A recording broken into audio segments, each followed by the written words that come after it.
So yesterday we ended up with writing our LLM client and being able to now use that as the module or component that makes the HTTP request to the Llama server and get the response back. So at this point, I would say we don't really need to care too much about what happens anymore, like right Mhm. here, because at this point it works. So now we just need to go back and focus on our application. So let's take a step back. Like this is too specific for our tastes. Let's actually go a little bit higher up and kind of look at our app in a more simple manner. And let's just call this app in this case. And that is, again, Study Buddy.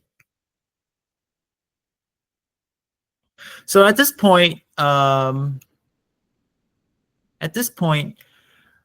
we actually get all our data from JSON files. Okay, so JSON, and let's just say JSON and JSON.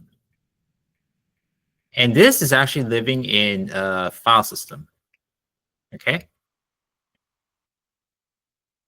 So this could be anywhere in your drive or maybe the same folder as your repo. And we just kind of grab that and then read that into a bunch of card objects and put them into deck, right? Mhm. Okay. So that's how they work right now, but it's hard to tell because we only have one JSON file.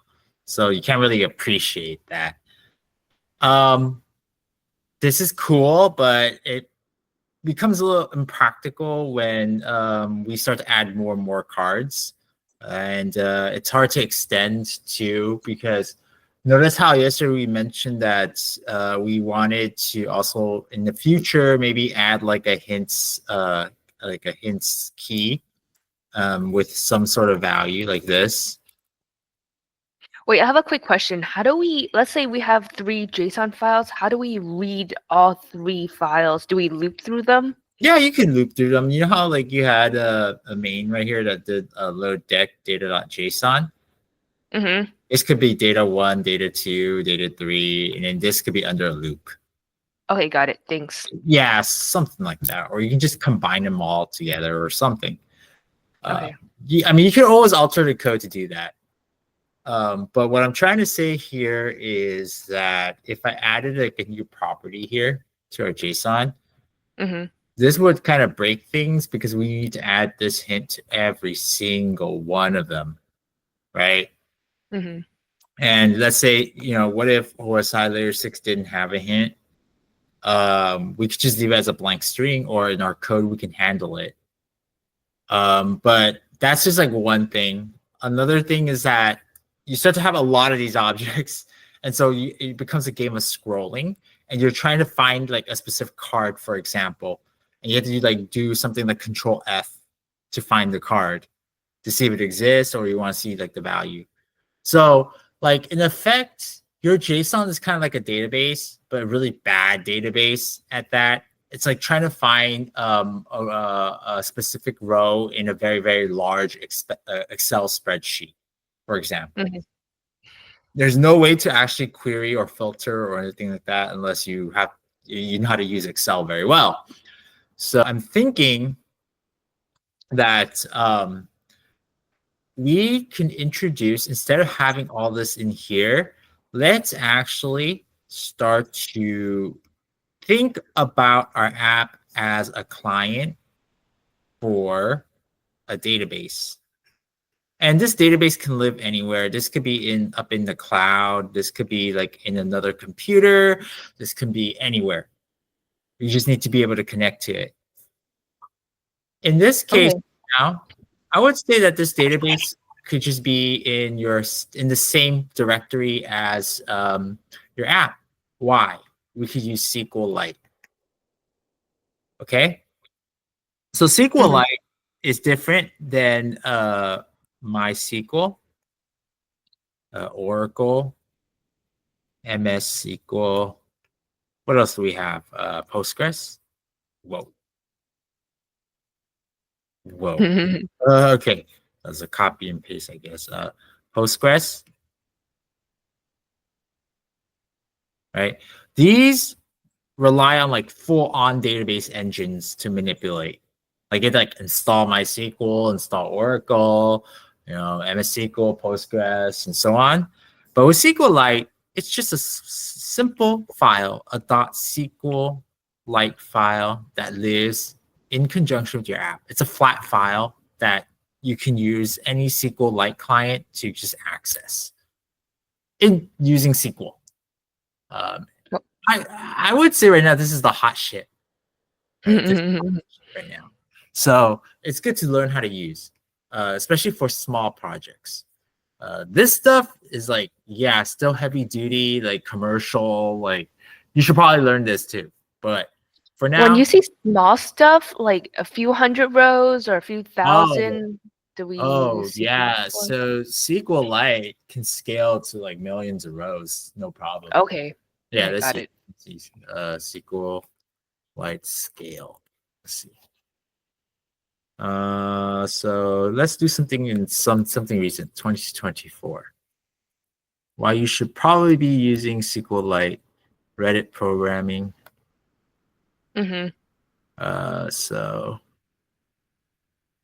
let's see. Let's read this article here. The scan. So why you should probably be using SQLite, zero latency. It's true. So why is it zero latency? Because it's on your file system. It's on the same computer. It's on the same drive. Has your database and your app live on the same place, so you don't have to make a network request. So zero latency. One less service. That's true. You don't have to have some weird database service like MySQL or whatever living. We don't care about replication, database sizes. Okay. So SQLite is capable of handling databases that are an exabyte in size. That is 1 million terabytes or 1 billion gigabytes. So I like to think that SQLite is kind of enough for Study Buddy. Just enough. Just barely enough, right? No, a Yeah. lot. So it's really good. It's really, really good. It's just like when it comes to concurrency and all other stuff, it may not do well, but okay, whatever. We're not Google. We're just a hobby project. So we're going to use SQLite. So this database here is not going to be remote. It's going to be in the same file system as our app. Okay. Okay. And our app is going to use SQL to access all the data here and get objects as dictionaries in this case. And I'll show you all that later. But before we do all of this, it's always a good exercise to kind of think about the objects in your code and try to model that as database tables. We want to come up with architecture for our database first, like knowing what tables we want to create, what columns, like what types they are before we actually start writing code. And so let's actually do that exercise. So when it comes to Study Buddy,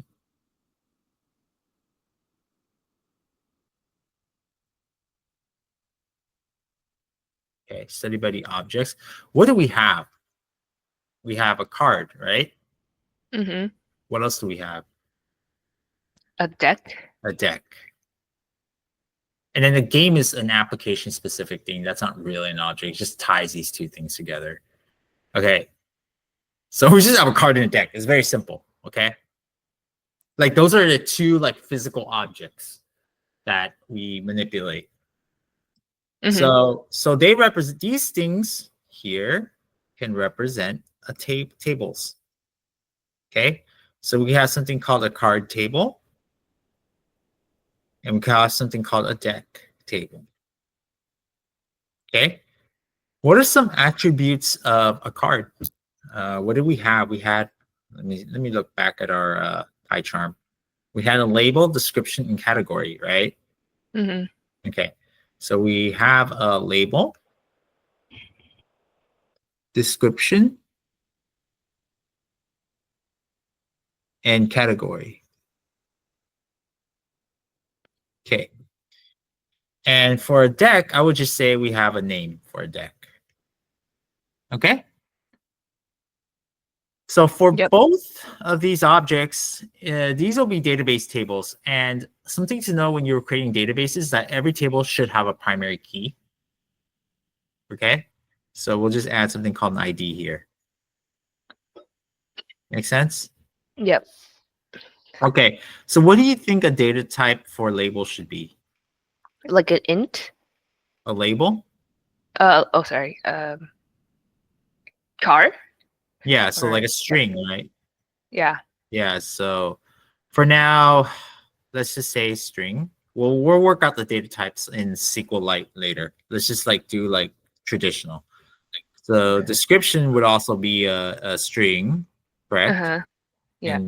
And category for now, let's just put it as a string. And I think you were talking about ID before. You want it to be like a number, right? Yep. Okay. Same thing for this one. I think this should be a string. And this one could probably be a number. Mm-hmm. Okay. All right. Cool. So these are tables that we can start out with. Okay. Now, what is the relationship between these tables? Many cards make up one deck. Okay, that's great. So when we look at the relationship from a deck to a card, we have Mhm. many cards to one deck. Okay. Now, how we usually model that in a database is that we can't just like model like a bunch of cards to a deck in a table like this. How do we do that? Do we add like a deck ID here? If we added a deck ID, like how do we do that association, right? If we given any card here, you see my Mhm. cursor, right? How do I know Yeah.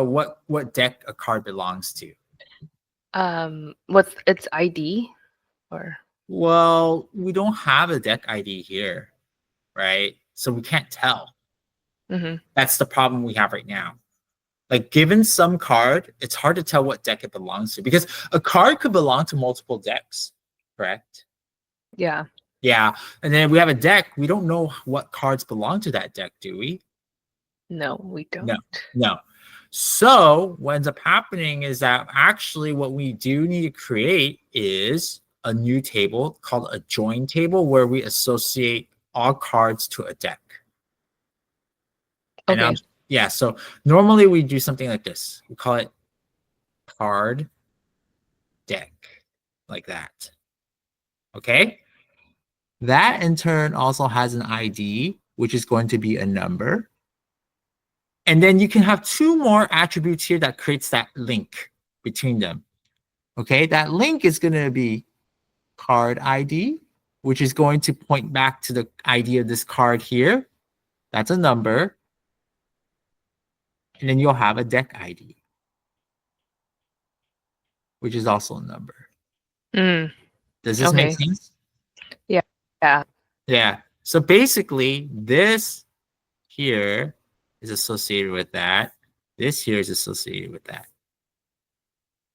Okay. So let's say given like a card that has an ID of 3, say that was like OSI layer 7, for example. That's in decks 1 and 2. All right. Let's just say there are 2 decks. Okay. This card would look like this. Like that in the database table. Okay. Does that make sense? Yeah. Yeah, and let's say we had another card that's like OSI layer 4. Okay, and then this is 5, right? So to say, let's say this is only on deck 1, it would look like this. Okay. Card ID, deck ID 1. Okay, so what that allows you to do, if I ask you the question here, is like, okay, give me all the cards that belong to deck 1. Can you tell now? Yeah. Yeah, what are the cards? Card 3 and card 5. Exactly, right? And then you could use these IDs to find the description and the label with it. Okay. Yeah, because all you need is the ID, right? If you have the ID of the card, you can always look at the card for the other important stuff later on. Makes sense, right? Yeah, that makes sense. Yeah. So I think this is it. This is our database architecture. So you're right in that we need a one-to-many relationship between a deck and a card, but at the same time, we also need a join table to associate cards with decks, decks with cards, vice versa, whatever. So would Okay. you say that this card deck table is more of a map or a It's a map. dictionary? Yeah, it's a mapping table. Okay. Yeah, Good. Sounds it's a good. mapping table. Okay, and these are what we call foreign keys, right? Because foreign keys is basically a key that references a primary key in some other table. Make sense? Yeah. Okay, so FK by definition, it's horrible writing. Let me erase that. An FK is a reference to a PK in some other table. Okay. Okay, so we have three tables. Let's just again. So we have a card table. We'll have a deck table, and then we'll have a card deck table. Okay. Okay. That's all there is to it. Now let's look at, so what's a string in SQLite? Let's just check it out.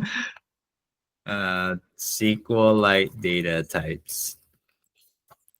So we look at this data types in SQLite, right? So these are all the data types here. It's that simple.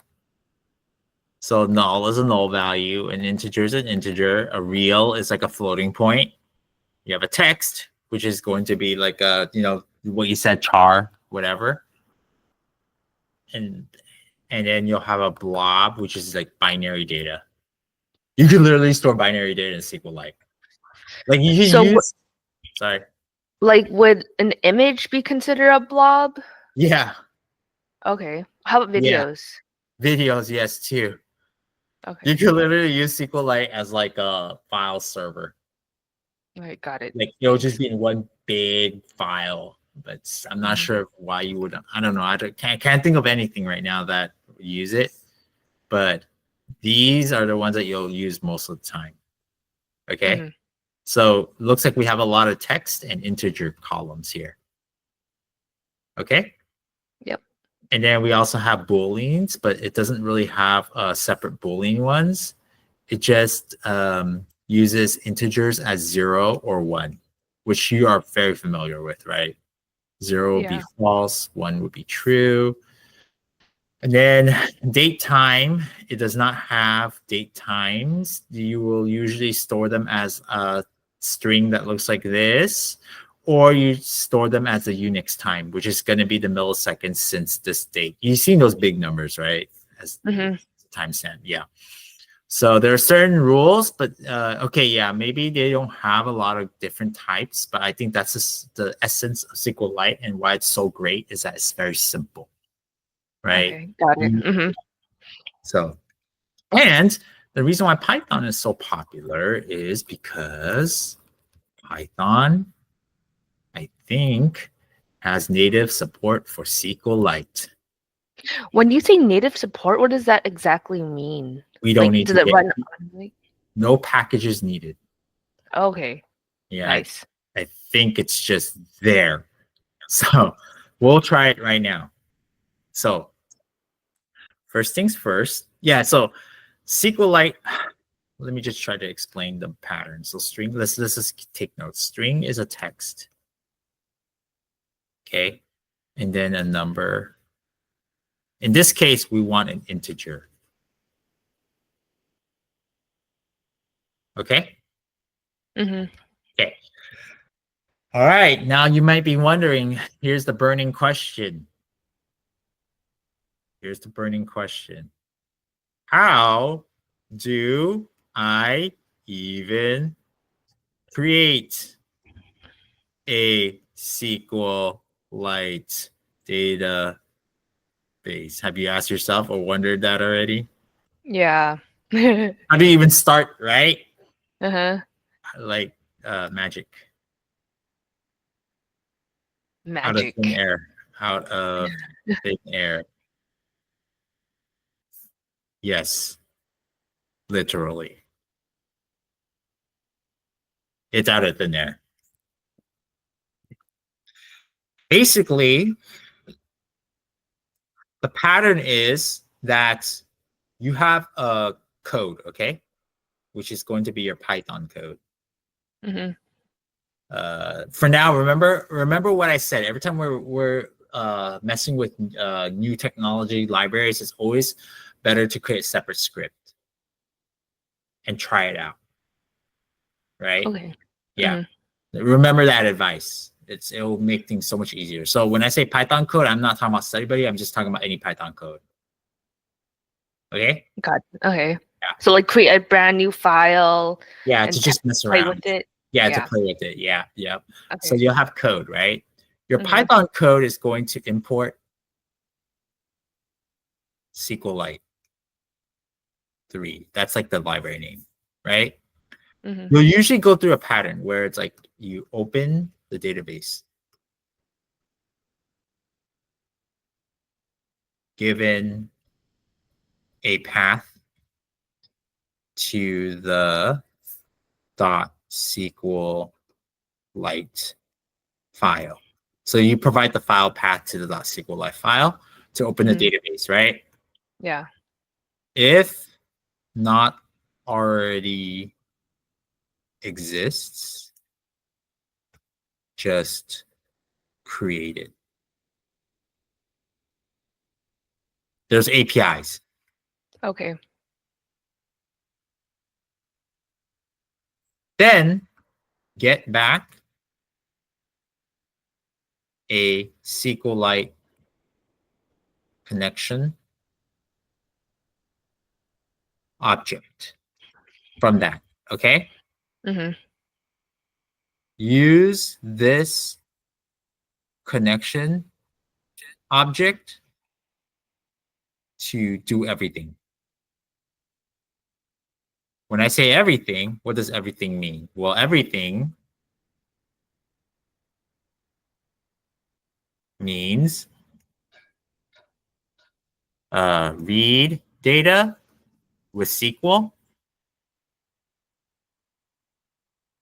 create data,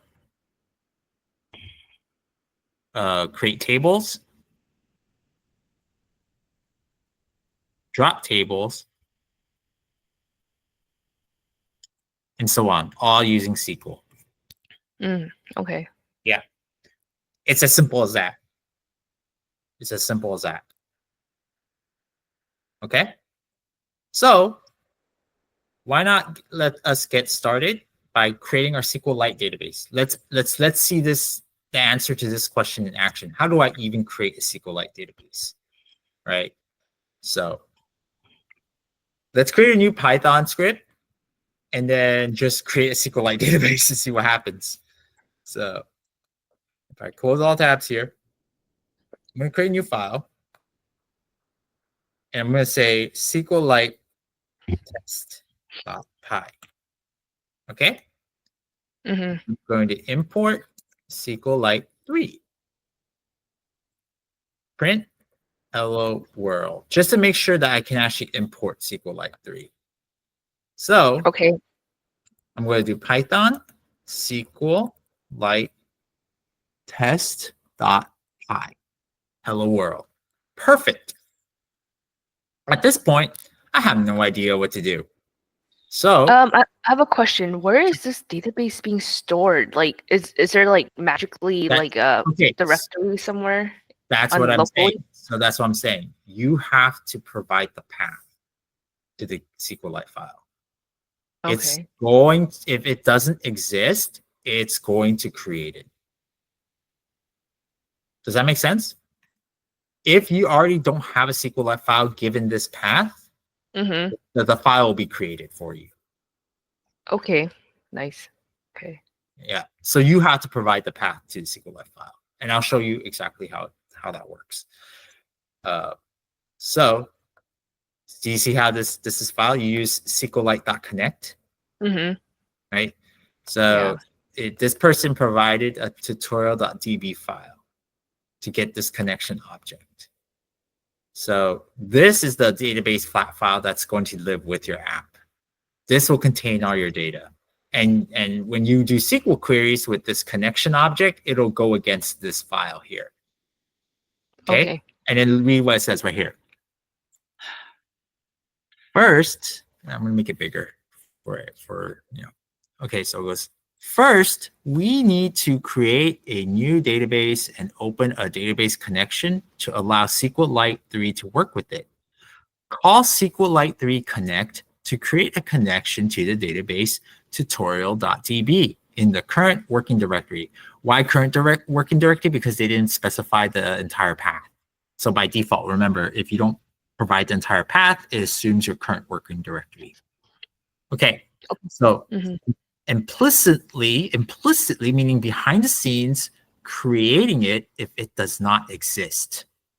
So you create a connection to the database tutorial.db in the working directory. It'll implicitly create it if it does not exist. Okay. So if you already don't have it, it'll create it for you. Okay. So let's use this and watch it in action. So let's do connection equals. So this is going to be our connection object. Okay. SQLite 3.connect, and then the path to the database. I'm going to put in the current work directory. So I'll say study buddy db.SQLite. Okay. I do a .SQLite extension. It doesn't matter what extension you have. I do SQLite to remind myself that it's a SQLite database. Okay. Actually, you know what? Let's just do .db. That's kind of obvious. Studybuddy.db. How's that? Okay. Yeah. Should we do it like this? Let's do it like this. Okay. Now, let's just print whatever's in the connection object just to see what it looks like. Okay.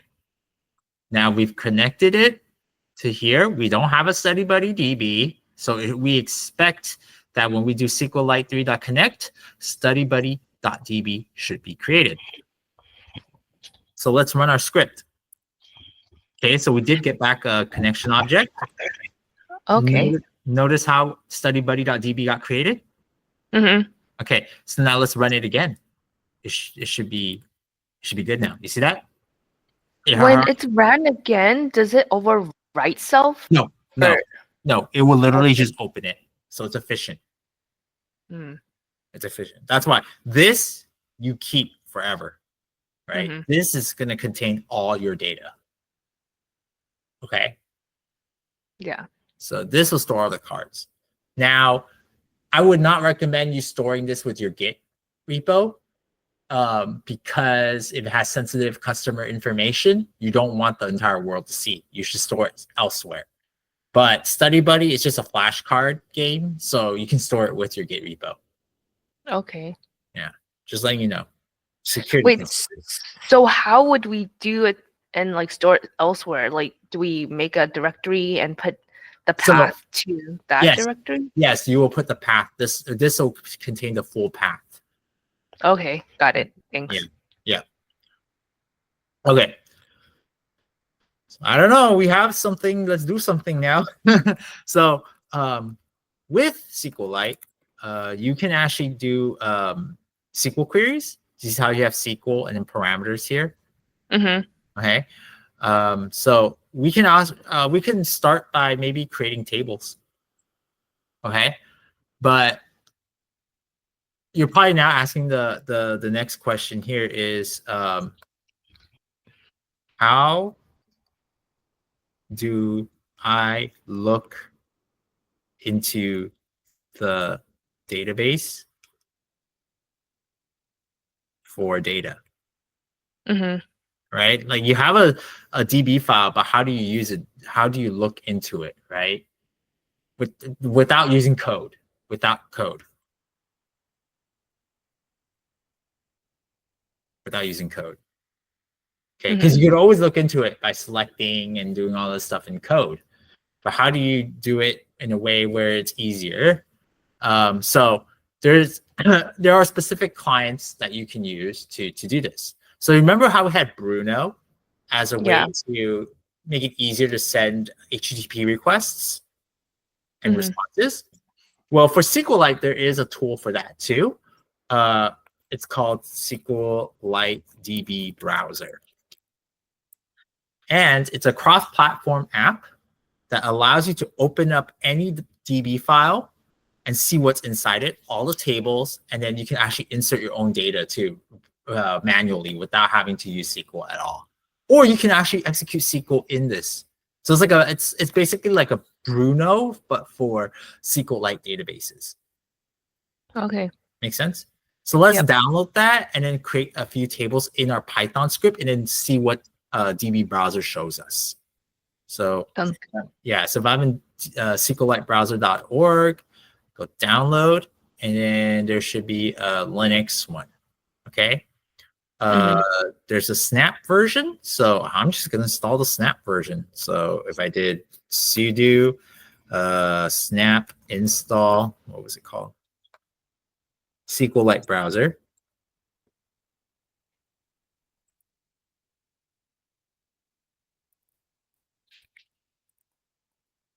That should just download and set up.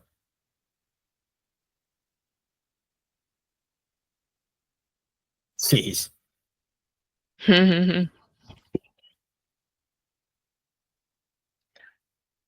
Okay, so now I have it. So if I were to do this, SQLite browser, I should have the app installed. There you go. So this is the DB browser for SQLite. I keep calling it SQLite browser, but it's actually called DB browser. So, okay. So please enter the key used to encrypt the database. I don't want to create a database. I want to open a database. So can we use any database and open any database with this, or does it have to be SQLite? Good question. I think it's just SQLite. Okay. Yeah. Got it. Thanks. So yeah, if I open database and I look into our database that we just created, studybuddy.db. You see how it has 0 tables right now? Yeah. Okay, so let's actually create tables, but do it through Python using the API. How's that? Sounds good. Okay, so this is how you create tables. So you need to get a cursor.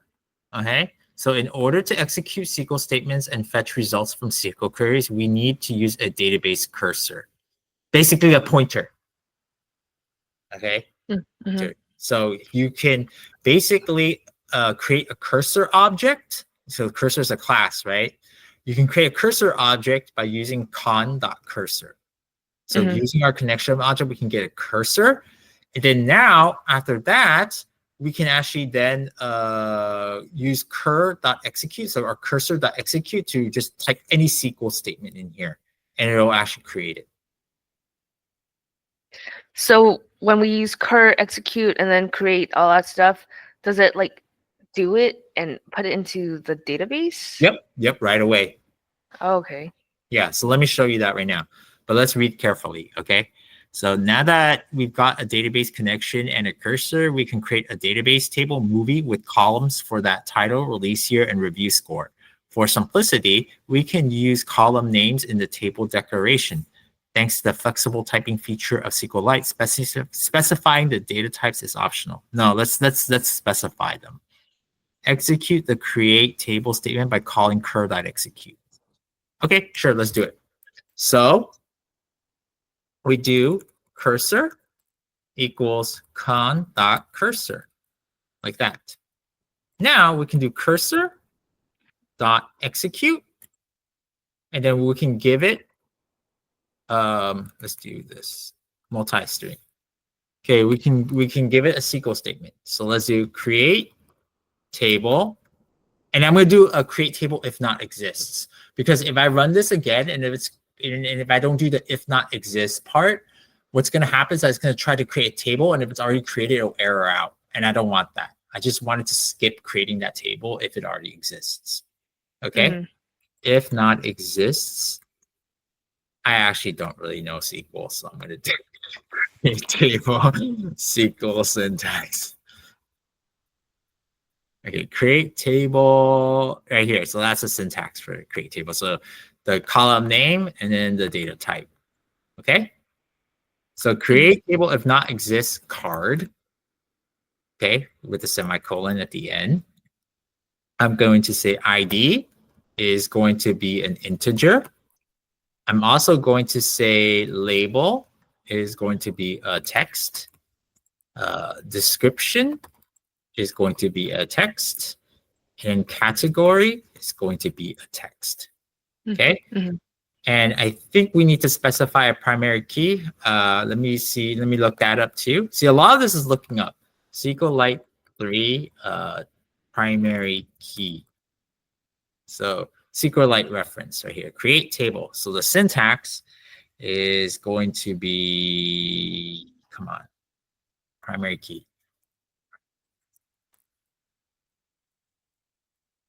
How do we do it? Right here. Just add primary key at the end. Okay. So integer primary key. I think that it works like that. And you get squigglies here because JetBrains wants to integrate with your SQL database. So I think maybe it works here too. Let's see. Oh, it does. Oh, ooh, that's cool. Sorry, I'm just saying that you can actually view your database stuff here too with PyCharm. Oh, I'm gonna ignore it for now. I just like because I'm not familiar, so I'm gonna run around in circles. So so here's a create table.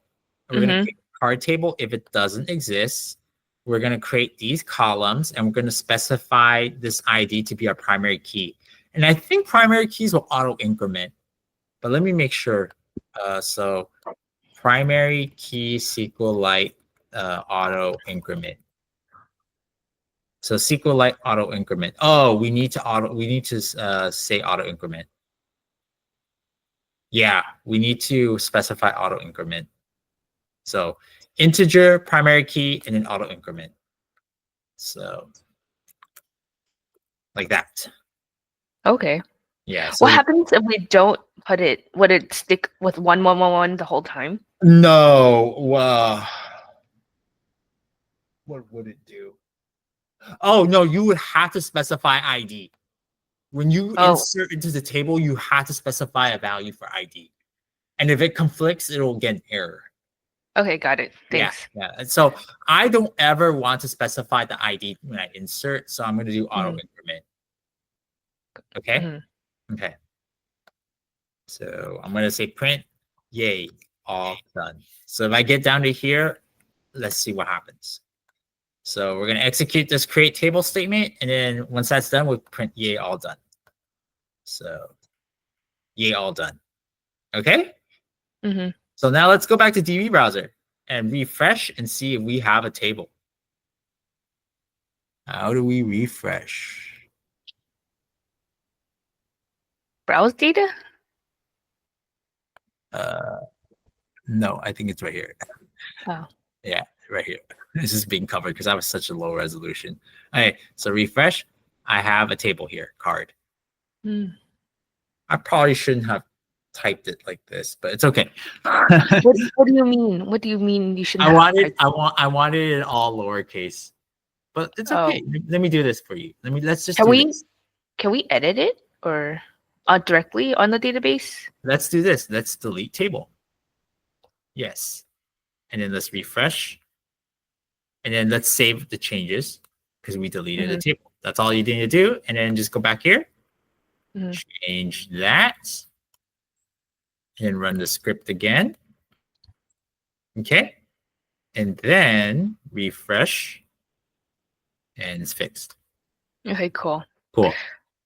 Mhm. Okay. Let's just do a deck real quick. Okay. So let me show you why like it's always better to have if not exists, because if I'm going to execute the script again, you'll find that it won't create this new table card because we already have it. So if I do cursor.execute, multi-line string, create table if not exists, deck, and then what I'm going to have is an ID integer, primary key auto increment, and then I'm going to have a label text. I'm going to have description. Wait, sorry. Not, what do we even have? Name.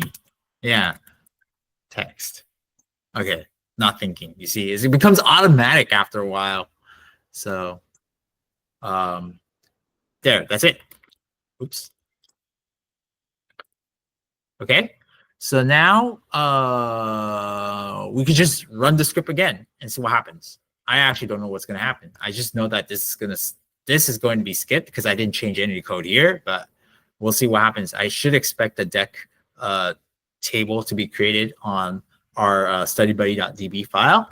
So boom, let's see what happens. So go back to our DB browser and then hit refresh. And now we have a deck. Mm-hmm.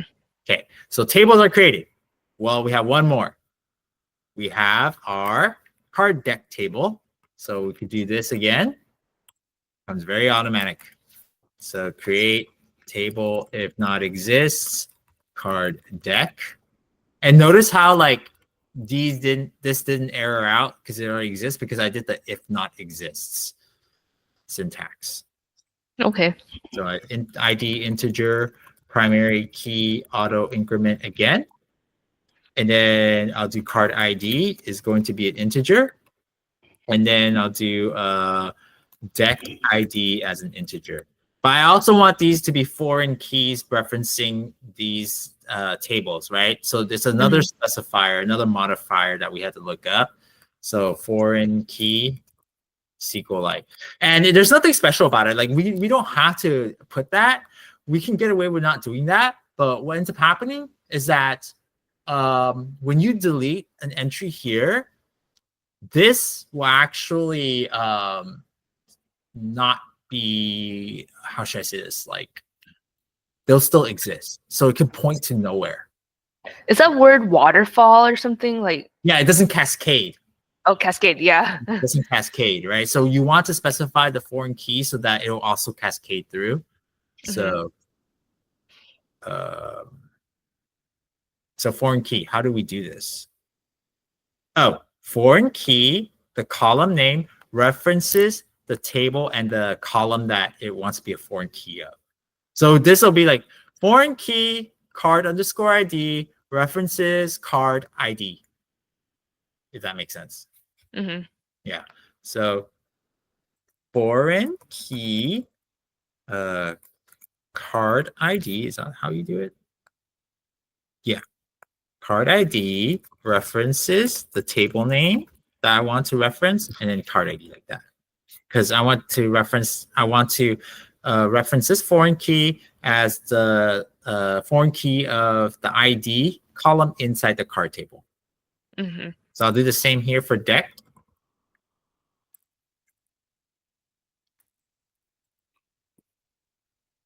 References deck ID like that.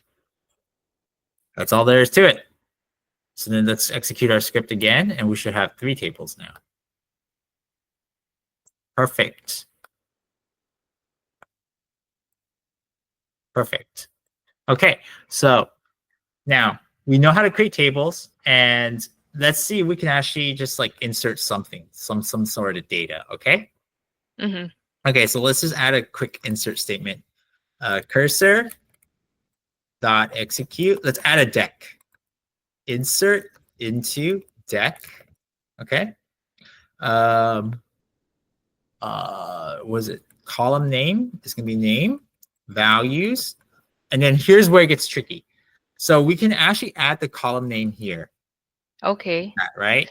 Or not the column name, the column value of name. So I can say main deck or something like that. Uh-huh. Okay. I think that's bad practice because people can do SQL injection that way. What you want to do is separate the parameters away as a second argument here. Okay. For now, like I think you don't need to concern yourself as to why we need to do that, but just know that for security reasons, you can actually end up in a case where if you're accepting user input, they can write their input in a way that looks like SQL. And if you blindly just do an F string with that input, you can actually end up exposing yourself or inserting Okay. data that isn't clean. Mm. So if you do this parameterized version where you say main deck like this, Mm-hmm. if this had like, for example, single quotes, right? The SQLite engine will clean that up for you and make it valid so that it doesn't break the database. Okay. Yeah, people can hack your database that way by doing stuff like that. But let me double check about SQLite parameterized queries. Just for an example, Python. Okay, so how we do it is with a question mark, and it's a tuple. Okay. Okay, so it's gonna be like this values question mark, and then you're supposed to give a tuple with the same in order. So if I had many things like many parameters like this, like that, it'll be like a tuple of 3 things. So what happens if I only put 2 values and then I have 3 question marks? Like let's say I have one missing. It'll be So an error. It'll be an error. okay. Yeah. Okay, so let's just see what happens. So I already I'm gonna have an insert statement here, and it's gonna be main deck. So if we were to go to DB browser and look at the deck table, you should start to see some data. So we're gonna just insert one entry into the deck table called main deck. Okay. Okay. So if I did, here we go. Error. Incorrect number of bindings supplied. The current statement uses 1 and there are 9 supplied. What does that mean?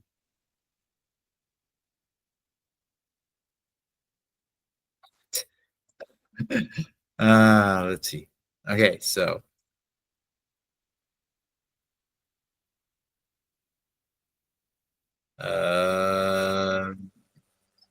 how do we do parameters?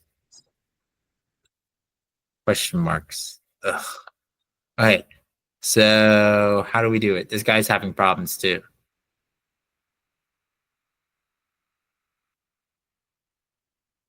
Okay, try this instead. New data. That is a tuple.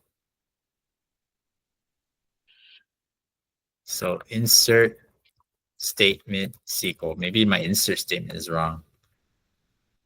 Yeah, it's right? Insert into table name, column, values. This interesting. Incorrect number of bindings supplied. The current statement uses 1. Okay, recognize 1. And there are 9 supplied. Wait, 1, 2, 3, 4, 5, 6, 7, 8, 9. Oh, did it? Okay. So do I just do, how do I do this? What data type is parameters? Let's look at it. Control click. Parameters is what? Oh, that's cute. I have no idea. Let's see. SQLite 3 execute parameters Python.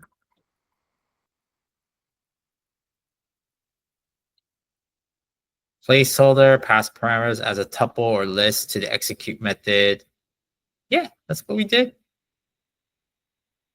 Oh, do we have to actually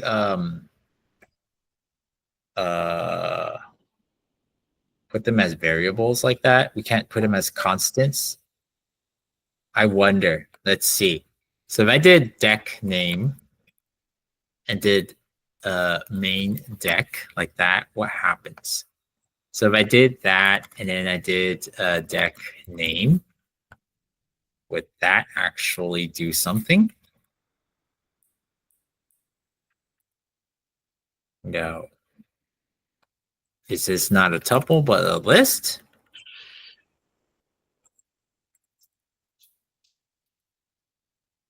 Okay, it's actually a list, not a tuple. Cool. Okay, Mm-hmm. so it's a list. So if I were to look at the deck table, browse table, I'm going to refresh. Okay, Mm-hmm. I see that I don't have anything. Why is that? Was it? Wait, no. It was main. Or should I refresh the database? Let's see. Refresh, and then I'll just browse the data. So how do I browse data? Browse table. It's not there. How do we do this?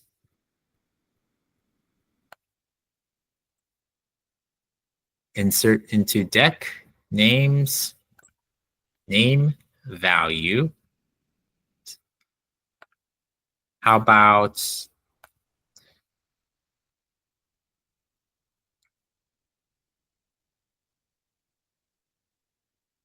interesting?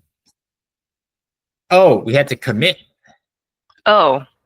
Interesting. Oh, Oh, I didn't okay. even do. I didn't And even close too. and And close. close. Yeah, I'm letting things go. Oh, that's horrible. Bad Okay. practice. Look at Yeah. that. Con.commit. Con.close. I wonder if we can just do cursor.commit. Oh no. Okay. Okay. And is it cursor that we're using for this stuff? Yeah, it is. Okay. Well, what happens then? Oh, there you go. Oh, It was a cool. big mistake. Wow. Okay. Wow. In other databases, do they also do like commit and close too? That's interesting. That's a very good question because the thing is that in other databases you don't. When you Okay. insert, you insert. You have in order when commit becomes mandatory is when you create something called a transaction. But Mm-hmm. you have to be explicit. You have to say you want to begin the transaction, execute a series of SQL statements, and then commit the transaction. Okay, got But in it. SQLite, I have a feeling I know why you need to commit because Um, it's what's up? sorry, quick question. Like, what kind of protocol is this using? Like, do you know? Files. That's the reason Oh, why. That's the okay, reason why we have to commit because it has to flush the data to a file, good. right? Everything else is in Mm, memory at that point. That's my feeling okay. because Yeah, it's that only a file. Yeah, that's the protocol. It's just regular file, right? cool. Because it's not through HTTP and anything. It's on their file system. So Mm-hmm. yeah. Anyway, that's it for today. I just wanted to show you how to connect to a SQL database and start adding data. So tomorrow we're going to start doing the real stuff by actually beginning migrating our data here into a database and then pulling that data and loading it into the game. Oh, sounds good. Yep. Thanks. Yep.